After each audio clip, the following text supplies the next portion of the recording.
गीता सत्संग में आप सभी का स्वागत, जहां हम भगवत गीता के 8वें अध्याय को राला सिर से जानने का प्रयास कर रहे हैं। अभी तक हमने श्लोक 6 तक जाना और आज बारी है उससे आगे बढ़ने की। सर को प्रणाम और निवेदन कि आज की गीता सत्संग की शुरुआत करें।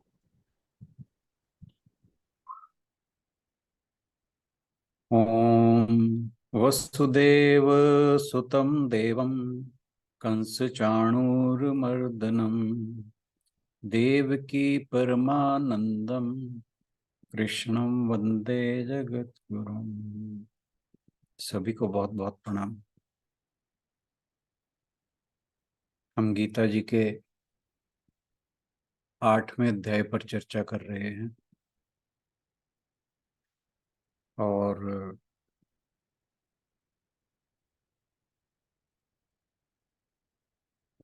5वें श्लोक के बाद पहले तीसरे और चौथे श्लोक में भगवान जी ने पहले और दूसरे श्लोक में उठाए गए 6 प्रश्नों का उत्तर दिया और जो 7वां प्रश्न था कि आपके भक्त आपको अंतिम समय में कैसे याद करेंगे, इस बारे में भगवान जी 5वें श्लोक से आगे बताते जा रहे हैं। कल उन्होंने कहा था कि मनुष्य अंत काल में जिस जिस भाव का स्मरण करते हुए शरीर छोड़ता है, वह अंत काल में उसी भाव से भावित हुआ उसको प्राप्त होता है, अर्थात उस योनि में चला जाता। तो ये बहुत महत्वपूर्ण है कि हम मृत्यु के समय, जब मृत्यु हमें हमारे घर पर दस्तक दे रही होती है कि अब चलने का समय आ गया है, उस समय जो भी भाव हमारे भीतर होता है, भगवान जी कह रहे हैं कि उसी भाव को मनुष्य प्राप्त हो जाता है, अर्थात उसी योनि में चला जाता है। जैसे जड़ भरत का उदाहरण था कि वो सारी उम्र भगवान का ध्यान करते रहे, लेकिन अंतिम समय में एक हिरण का शावक उनके आश्रम में आ पहुंचा और उसकी देखभाल में वो इतने आसक्त हो गए कि हर समय उसी का ख्याल रहता। और जब शरीर त्यागने का समय आया, उस शावक का ही भाव उनके मन में था और वो हिरण की योनि को प्राप्त हुए। इसी तरह कहा गया कि वे लोग सोचो कि उनका क्या होगा जो कुत्ते पालते हैं घर में। तो ये बहुत महत्वपूर्ण है कि हमारा भाव अंतिम समय में भगवान की याद में बीते, अर्थात अंतिम समय हमारा केवल उसको याद करते हुए ही बीते। लेकिन ये तभी संभव है जब हम निरंतर सारा जीवन उसको ही याद करते रहे। ऐसा नहीं होता कि हम सारा जीवन सांसारिक विषय भोगों में लिप्त रहे हों और सोचें कि कोई बात नहीं, जब अंतिम समय आएगा तो हम उसको याद कर लेंगे और हम ये चालाकी से भगवान के धाम चले जाएंगे। ये इतना आसान नहीं है, क्योंकि कहा जाता है कि जब मनुष्य शरीर को त्याग रहा होता है तो उसे 2000 बिच्छों के डंक जितना कष्ट होता है। हमारे पैर में जरा सा कांटा चुभ जाए तब भी हमें भगवान की याद नहीं आती, हाय की याद आती है। कोई नहीं कहता राम, कोई नहीं कहता हे भगवान, कोई हर कोई कहता हाय। तो सोचो कि एक जरा से कांटे से हमें हाय की याद आ जाती है, भगवान की याद नहीं आती है। तो आप अंदाजा लगा सकते हैं, कल्पना कर सकते हैं कि जब मनुष्य के शरीर से प्राण खींचे जा रहे होंगे तो उस कष्ट में भगवान को कितना मुश्किल होगा याद कर। लेकिन जिन भक्तों ने, जिन साधकों ने जीवन भर उस ईश्वर का स्मरण किया है, तो भगवान कह रहे हैं कि फिर मैं उन्हें याद आ जाता, क्योंकि हम जिस चीज का अभ्यास करते हैं वो हमारे स्मृति पटल पर अंकित हो जाता है। जिस जिस बात को हम हर समय हर रोज 24/7 याद रखते हैं, तो वो हमारे भाव में बदल जाता है। तो भगवान कहते हैं कि उस समय फिर जिस चीज का आपने अभ्यास किया होता है, फिर वही चीज याद आती है। यदि भगवान का अभ्यास किया है, भगवान के नाम का अभ्यास किया है, तो भगवान याद आएंगे। अगर संसारिक विषय भोगों का अभ्यास किया है सारी उम्र, मेरा तेरा धन दौलत इकट्ठा करने में, राग द्वेष में, काम क्रोध में, स्त्री पुरुष में, इन झगड़ों में ही बिता दी है, तो फिर यही याद आएंगे। तो इतना कहकर फिर भगवान जी अगले श्लोक पर चलते हैं, श्लोक नंबर 7, जिसकी चर्चा हम आज करेंगे। इससे पहले की चर्चा प्रारंभ हो, आशु बहन से अनुरोध के श्लोक पर। जी सर। तस्मात् सर्वेषु कालेषु माम् अनुस्मरयुध्य च मयि अर्पितमनो बुद्धिर्मामे वैश्यस्य संशयम्। इसलिए हे अर्जुन, तू सब समय में निरंतर मेरा स्मरण कर और युद्ध भी कर। इस प्रकार मुझ में अर्पण किए हुए मन बुद्धि से युक्त होकर तू निस्संदेह मुझको ही प्राप्त होगा। तस्मात् सर्वेषु कालेषु, तस्मात् इसलिए, सर्वेषु कालेषु हर समय, माम अनुस्मर मेरे बारे में सोच। अनु का अर्थ है निरंतर, माम स्मर का अर्थ है मेरे बारे में सोचो। मैं अनंत हूं, मैं वह अक्षर पुरुष हूं, आपके भीतर छिपी वह अविनाशी सत्ता शाश्वत तत्व हूं। तो मुझे याद रख, हर समय मुझे याद रख, और इसके साथ ही जो जीवन का युद्ध है उसे भी जारी रख। इन दोनों को एक साथ चलना होगा, जीवन के युद्ध को भी और भगवान के स्मरण को भी। हम जीवन में सक्रिय होते हैं, यानी कुछ ना कुछ करते हैं, करने के लिए बहुत सारा काम है, लेकिन ये ईश्वर को याद ना करने का कोई बहाना नहीं हो सकता। सर्वकालेषु कहने का संबंध केवल स्मरण से ही है, युद्ध से नहीं। ये नहीं कहा कि सर्वकालेषु युद्ध च, के भी लड़ाई लड़ता रहे, ये नहीं कहा। यहाँ ये कहने का भाव है कि मां मनुस्मर, सर्वकालेषु मां मनुस्मर युद्ध च, साथ में युद्ध भी करो। कोई भी कोई भी कार्य निरंतर नहीं हो सकता, बल्कि समय समय पर ही होता है। क्योंकि कोई भी कार्य जो हम करते हैं उसका आरंभ और अंत होता है, और ये बात हम सबके अनुभव की है। हम किसी भी काम को शुरू करते हैं तो उसका समापन भी करते हैं, लेकिन भगवत प्राप्ति का उद्देश्य होने से भगवान का स्मरण हर समय होता है, क्योंकि हमारा लक्ष्य जो है भगवान को प्राप्त करना,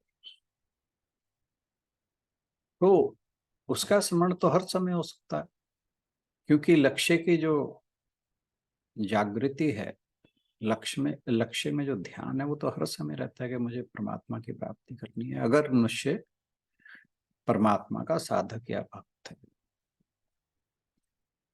सब समय में स्मरण करने के लिए कहने का भाव है कि प्रत्येक कार्य में समय का विभाग होता है। जैसे हम सुबह उठते, उसका समय है, सोने का समय है, और नित्य कर्म का समय है, फिर अपनी जीव का उपार्जन का समय है, चाहे हम कोई नौकरी करते हो, व्यवसाय करते हो, अपना व्यवसाय करते हो, या कुछ भी करते हो, उसके लिए अलग समय है, और भोजन के लिए अलग समय है, सुबह शाम दोपहर शाम। लेकिन जो भगवान के स्मरण है उसमें समय का विभाग नहीं होता। भगवान को तो सब समय याद रखना चाहिए। यहाँ जो युद्धे च कहा है, इसका अर्थ है कि अर्जुन एक क्षत्रिय है, उसके लिए युद्ध के रूप में कर्तव्य कर्म है जो उसे स्वतः ही प्राप्त हुआ है, क्योंकि वो क्षत्रिय है। यदृच्छा चोपन्नम, भगवान ने गीता के दूसरे अध्याय के 32वें श्लोक में कहा था। ऐसे ही मनुष्य को कर्तव्य रूप से जो भी कर्म प्राप्त हो जाए उसको भगवान का स्मरण करते हुए करना ही चाहिए। लेकिन उसमें जो भगवान का स्मरण है वो मुख्य है, वो जरूरी है, वो इम्पोर्टेंट है, और जो कर्तव्य कर्म है वो गौण है, वो इतना इम्पोर्टेंट नहीं है। वो करना है, लेकिन भगवान का स्मरण जो है वो ऊपर आता है और कर्तव्य कर्म नीचे आता है। नीचे का मतलब जब दोनों साथ साथ करने हैं तो ध्यान जो है वो भगवान के भजन में, स्मरण में होना चाहिए, और कर्तव्य कर्म अपना करते रहें। संसार का काम करते हुए भी जब सब संसार भगवान का है तब संसार का काम भी भगवान का हुआ, तो इसको भगवान के नाते ही करना है, भगवान की प्रसन्नता के लिए करना है। हमें इस काम से कुछ लेना देना नहीं। भगवान ने हमें जिस वर्ण में पैदा किया है, जिस आश्रम में रखा है, उसमें भगवान की आज्ञा के अनुसार जो भी उचित कर्म है वो करना है।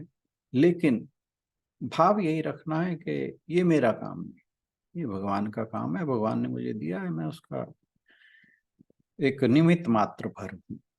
तो ये गीता में बड़ा महत्वपूर्ण उपदेश है। माम अनुस्मर युध्य च, मुझ पर ध्यान करो, जीवन की लड़ाई जारी रखो। और अनुस्मर का अर्थ है कि हे भक्तों, बड़े प्रेम से भगवान तुम्हारी याद कर रहा है, भगवान तुम्हारा स्मरण कर रहा है, तुम भी उसे याद करो। वह तुमसे मिलने के लिए हाथ फैलाए खड़ा है और कहता कि आओ मेरे प्यारे, मैं तुम्हें अपने हृदय से लगा लूं। माँ में वैश्य संशय, कि भगवान कहते हैं संशय मत करो, तो फिर क्या करें? मय अर्पित मनोबुद्धि, मेरे में मन और बुद्धि वो दोनों अर्पित कर दो। इसका मतलब है कि मन से भगवान का चिंतन हो, बुद्धि से परमात्मा का निश्चय किया जाए। लेकिन इसका वास्तविक अर्थ है कि मन, बुद्धि, इंद्रियां, शरीर आदि को भगवान का ही मानना, कभी भी भूल से अपना नहीं मानना। क्योंकि जितने भी प्रकृति के पदार्थ हैं वे सब के सब भगवान हैं, और ये जो मन बुद्धि अहंकार और शरीर आदि ये भी प्रकृति के हैं, तो फिर हमारे कहाँ से हुए? तो उन प्रकृति के पदार्थों को अपना मानना ही गलती है। जब तक एक व्यक्ति उन्हें अपना मानेगा तब तक वे शुद्ध नहीं हो सकते, क्योंकि उनको अपना मानना ही अशुद्धि है, और इस अशुद्धि से ही तरह तरह की अशुद्धियां पैदा होती हैं। वास्तव में तो मनुष्य का संबंध केवल प्रभु के साथ है। प्रकृति और प्रकृति के कार्य के साथ मनुष्य का कभी संबंध न था, न है, न होगा, क्योंकि मनुष्य जो है वो साक्षात परमात्मा का अंश है, उसी का स्वरूप है। अगर वह उसका स्वरूप है तो फिर उसका प्रकृति से संबंध कैसे हो सकता है, ये सोचने का विषय है। इसलिए मनुष्य को चाहिए कि वह मन बुद्धि को भगवान के ही समझकर भगवान को ही अर्पण कर दे। भगवान कहते हैं कि मेरी बुद्धि में अपनी बुद्धि मिला दो, मेरे मन में अपना मन मिला दो, और जो संसार में कर्म कर रहा हूं, क्योंकि भगवान कभी संसार में खाली नहीं बैठते, जो ये सृष्टि का चक्र है उसमें वो कर्मरत हैं, लेकिन फिर भी कर्मों से अलिप्त हैं। ये भगवान ने चौथे अध्याय में बताया था। तो कहा कि मेरी बुद्धि में अपनी बुद्धि मिला दो, मेरे मन में अपना मन मिला दो, और संसार में जो मैं कार्य कर रहा हूं उसमें अपने कार्य को मिला दो। तुम्हें मन से मिलाने से, तुम्हें मन अपना मन मेरे मन में मिलाने से आनंद मिलेगा, बुद्धि में बुद्धि मिलाने से चित्त मिलेगा, कर्म में कर्म मिलाने से सत मिल जाएगा। इस प्रकार तुम सच्चिदानंद को मुझ सच्चिदानंद के साथ मिला दो और कोई संशय मत करो। भगवान अर्जुन से कहते हैं कि तुम कोई भी संशय छोड़ दो, तुम मेरी आज्ञा मानो, बस युद्ध लड़ो और मुझे याद करके सीना तान दो और लड़ो। इस भरोसे में मत रहना कि हम आखिर में जो चाहेंगे वह कर सकेंगे, क्योंकि उस समय तो सारे के सारे अंग शिथिल पड़ जाएंगे। इसलिए सर्वकालेषु मानुस्मर मामनुस्मर सर्वेषु गच्छत्सु कालेषु। जो क्षण क्षीण हो रहा है उस क्षीण होने वाले समस्त काल में माम अनुस्मर युद्धे च, मेरा स्मरण करो और जो अपना कर्तव्य कर्म है उसका पालन करो। युक्ति से मेरा आदेश मानकर मेरी प्रसन्नता के लिए युद्ध करो। बस ये ध्यान रखो कि मैं तुम्हें भूलूंगा नहीं, मैं तुम्हें अपनी गोद से नहीं उतारूंगा। देखो, सारथी मिले तो ऐसा मिले, हम अपने प्यारे को याद नहीं करते पर वह हमें याद करता है, हम उसे नहीं देखते पर वह हमारे जीवन को देख रहा है, हम उसी की सांस में सांस लेते हैं, उसी की सत्ता में जीते हैं, उसी के ज्ञान से प्रकाशित होते हैं, उसी के आनंद से ही आनंदित होते हैं। जरा एक बार उसके और प्यार से देखो तो सही है। तो यहाँ जो अनुस्मर का शब्द प्रयोग किया गया है, अनु का अर्थ यहाँ पे निरंतर है, स्मर से स्मरण, भगवान को याद करना, अनुस्मरण निरंतर निरंतर स्मरण। जैसे तेल एक बर्तन से दूसरे बर्तन में डाला जाता है, वह तेल एक सतत धारा में बहता है। बस इसी को अनुस्मरण समझने के लिए हमारे जो आध्यात्मिक ऋषि मुनि हुए हैं उन्होंने यही उदाहरण दिया है। मन निरंतर ईश्वर की ओर बहता रहता है, मन का एक भाग सदैव इस चेतना के प्रति समर्पित रहता है। रामकृष्ण परमहंस जी ने एक उदाहरण दिया है कि दांत से पीड़ित एक व्यक्ति जो रोजमर्रा के काम में व्यस्त रहता है, लेकिन उसके दिमाग का एक हिस्सा हमेशा उसके जो दांत में दर्द है उस पर रहता है। इसी तरह माम अनुस्मर युध्य च, मुझ पर ध्यान करो और जीवन की लड़ाई जारी रखो। वे एक दूसरे के विरोधी नहीं है, इन्हें एक साथ बढ़ाया जा सकता है। यह गीता का विशेष संदेश है, इसलिए यह सभी लोगों के लिए एक संदेश है। हम सभी कामकाजी लोग हैं, क्या काम के बीच में हम ईश्वर का अनुभव कर सकते हैं? क्योंकि हर मनुष्य किसी न किसी काम में लगा रहता है। तो क्या ये पॉसिबल है कि हम भगवान का एक्सपीरियंस कर सकें? Yes, we can do that. परमात्मा हमारा अपना स्वभाव है, उसे अनुभव करना हमारा जन्म सिद्ध अधिकार है। हर कोई उसे अनुभव कर सकता है। इस सरल उपदेश के पालन से ना केवल रहन सहन का स्तर बल्कि संपूर्ण जीवन का स्तर भी ऊंचा किया जा सकता है। अनेक लोग हैं जिन्हें यह संदेह होता है कि मन को धर्म तथा व्यवहारिक जीवन में बांटना किसी भी क्षेत्र में वास्तविक सफलता पाने में हानिकारक है। कि अगर हम मन को दो जगह लगाएंगे, एक तो अपने काम में और दूसरा भगवान में, तो हम अपने काम को पूरे जो ध्यान से करना चाहिए वो नहीं हो पाएगा। तो ये हानिकारक भी हो सकता है। लेकिन कहा कि ये वास्तव में एक अविचारपूर्ण तर्क है। बहुत ही कम अवसरों पर व्यक्ति का मन पूर्णतः उसी स्थान पर होता है जब वह काम कर रहा होता है। आप कभी भी नोट करो, समझिए कि आप भगवान का स्मरण नहीं कर रहे, लेकिन जब आप कुछ भी कर रहे होते हैं आपका ध्यान करने पर तो होता ही है, लेकिन मन ना जाने कहाँ कहाँ भटक रहा होता है। तो इसका मतलब क्या हुआ कि ये जो मन भटक रहा है, कहीं कहीं जा रहा है, बस वो जो मन का पार्ट है उसे भगवान के स्मरण में लगाना है। काम तो अपने आप होता रहे, उसमें कहीं भी ऐसा नहीं होगा कि उस काम के प्रति हमारा जो क्या कहें,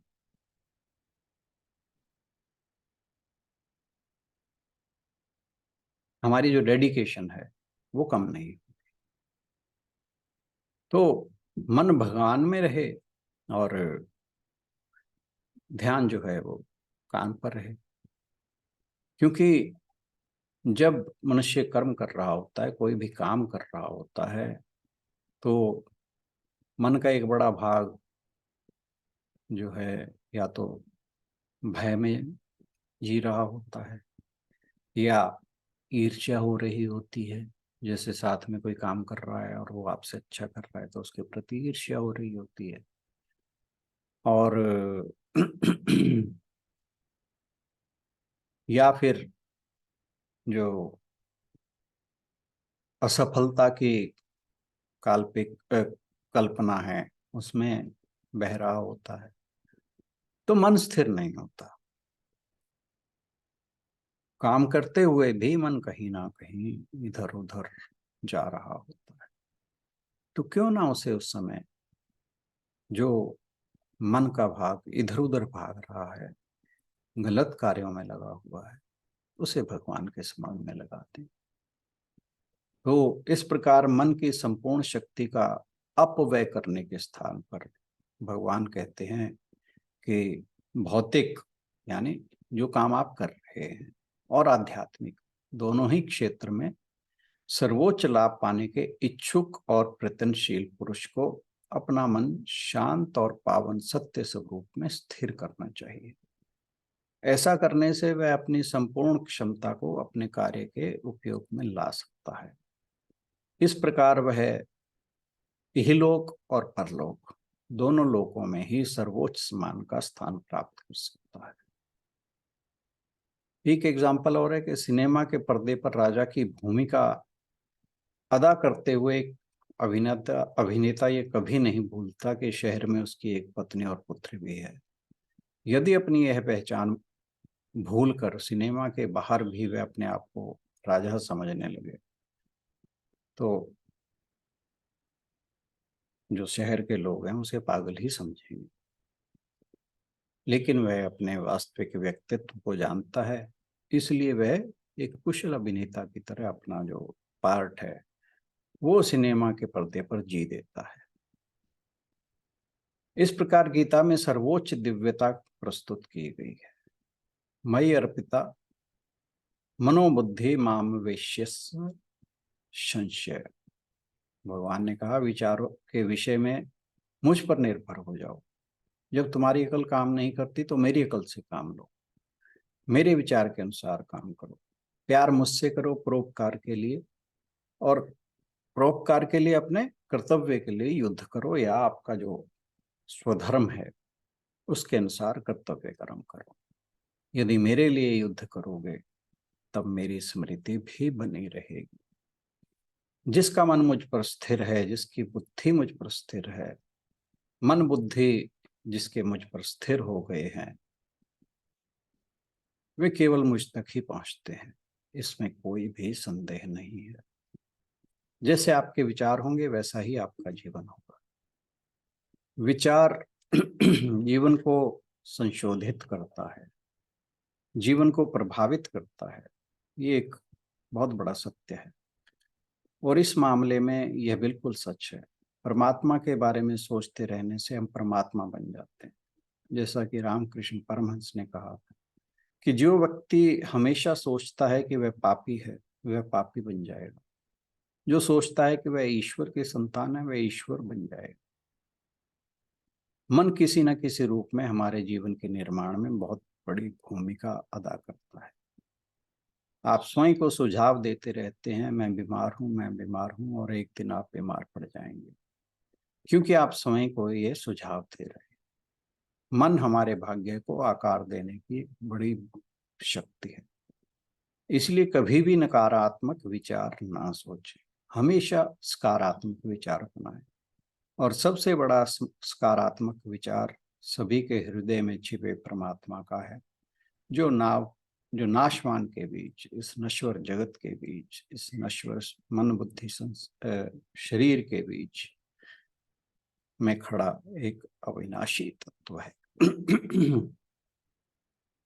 विषम एवं प्रतिकूल इन परिस्थितियों में भी सांसारिक लोभ, कामना, क्रोध, निराशा इत्यादि से बिना विचलित हुए उत्तम कर्म करते रहना चाहिए, तथा अपने लक्ष्य अर्थात परमात्मा की प्राप्ति को भी दृष्टि में रखकर अपने भीतर परमात्मा का चिंतन मनन स्मरण करते रहना चाहिए।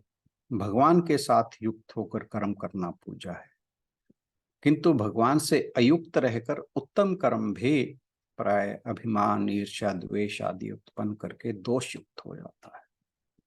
भगवान श्री कृष्ण अर्जुन को कर्मयोग का अधिकारी मानकर उसे उत्तम कर्म करने का स्पष्ट आदेश देते हैं। और हम ऐसा कैसे करें, इसके बारे में भगवान जी अगले श्लोक में बताएंगे। आज के लिए इतना ही। बहुत बहुत धन्यवाद।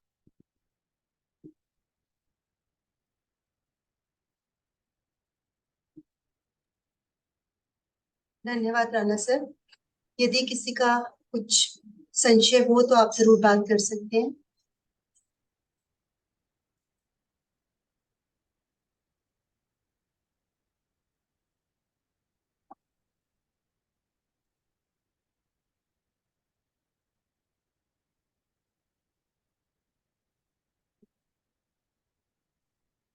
आज रेणु जी ने सर एक भजन सुनाया दोपहर को। उसके बोल थे, तू हटे मन से तो किसी और की चर्चा करूं।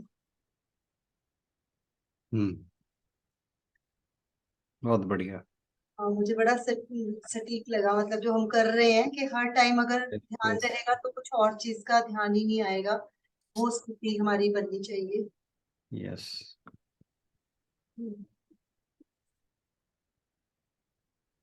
चलिए फिर इसी के साथ समापन की ओर चलते हैं।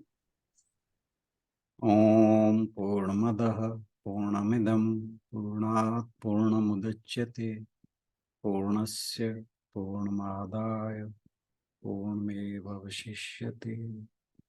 ओम शांति शांति शांति।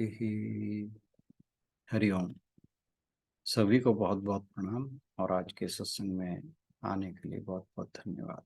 Thank you everyone. सभी की ओर से राणा सर का भी बहुत बहुत धन्यवाद। कल मिलते हैं अगले श्लोक के साथ। Thank you everyone.